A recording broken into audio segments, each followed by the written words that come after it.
ഇത് കുന്നംകുളത്തുള്ള ഒരു engine service ചെയ്യാൻ പോയതാണ് അശോക ലൈലൻഡിൻ്റെ. അപ്പോൾ സർവീസ് ചെയ്യുന്ന വീഡിയോ ഞാൻ നേരത്തെ ഇട്ടിട്ടുണ്ടായിരുന്നു. അപ്പോൾ അതുകൊണ്ട് ഞാൻ ജസ്റ്റ് ഇത് എല്ലാ സർവീസെല്ലാം കഴിഞ്ഞ് ഇതിൻ്റെ പിന്നെ റേഡിയേറ്ററിൻ്റെ 2 ഓസ് മാറ്റാനുണ്ടായിരുന്നു.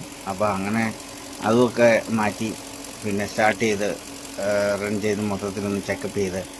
അപ്പം അതുകൊണ്ട് കാര്യമായിട്ടുള്ള വീഡിയോ ഇവിടെ ആവശ്യമില്ല. കാരണം എന്താണെന്ന് വെച്ച് കഴിഞ്ഞാൽ ഞാൻ നേരത്തെ തന്നെ ഈ ഓയിൽ സർവീസ് ചെയ്യുന്ന വീഡിയോ ഇട്ടിട്ടുണ്ടായിരുന്നു. പിന്നെ ഓസ് മാറ്റാനായിട്ട് പിന്നെ റേഡിയേറ്റർ ഓസാണ് മാറ്റിയേക്കുന്നത്. അപ്പോൾ അത് ഇതിൻ്റെ കൂടെ ചെറുതായിട്ട് ബ്രീഫായിട്ട് കാണിച്ചിട്ടുണ്ട്. നമുക്ക് വലിയ ബുദ്ധിമുട്ടുള്ള പണികളല്ല. അപ്പോൾ അതുകൊണ്ട് തന്നെ അത് എന്താ പറയുക, ഒരു ഇമ്പോർട്ടൻസ് അത്ര ഇതില്ല. പിന്നെ വേറെ കാര്യമുണ്ട്. ഇമ്പോർട്ടൻസ് എന്ന് പറഞ്ഞു കഴിഞ്ഞാൽ നമ്മൾ റേഡിയേറ്റർ ഓസ് അഴിച്ച് രണ്ടാമത് ഇട്ട് കഴിഞ്ഞിട്ട് ടൈറ്റ് ചെയ്ത് കഴിയുമ്പം നമ്മൾ റൺ ചെയ്തിട്ട് ലോഡ് ചെയ്ത് നോക്കണം.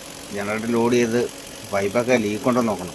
അല്ലെങ്കിൽ ആ റേഡിയേറ്റർ ഓസ് ഒറ്റെണ്ണം മാറ്റൽ കൊണ്ട് ചിലപ്പോൾ എൻജിൻ വരെ പൊളിഞ്ഞു പോകും. അത് സേഫ്റ്റി എന്തെങ്കിലും ഡൗൺ ആണെങ്കിൽ. സേഫ്റ്റി ഉണ്ടെങ്കിൽ കുഴപ്പമില്ല.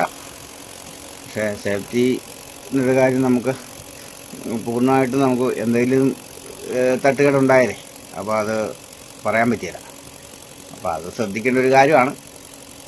അപ്പോൾ എന്തായാലും ഈ ചെറിയൊരു വീഡിയോ ഉള്ളൂ. അപ്പോൾ എല്ലാവരും കാണുക, സപ്പോർട്ട് ചെയ്യുക. പിന്നെ സംശയങ്ങൾ എന്തെങ്കിലും ഉണ്ടെങ്കിൽ കമൻ്റായിട്ട് ചോദിക്കുക. അപ്പോൾ അടുത്ത വീഡിയോ ആയിട്ട് വീണ്ടും വരുന്നതായിരിക്കും. അപ്പം എന്തെങ്കിലും നിങ്ങൾക്ക് സംശയങ്ങളൊക്കെ ഉണ്ടെങ്കിൽ അറിയിക്കുക. പിന്നെ ഈ വീഡിയോ മറ്റുള്ളവർക്ക് വേണ്ടിയിട്ടൊന്ന് അവർക്ക് ഷെയർ ചെയ്ത് കൊടുക്കുക. അവർക്കും ഉപകാരപ്രദമാകട്ടെ.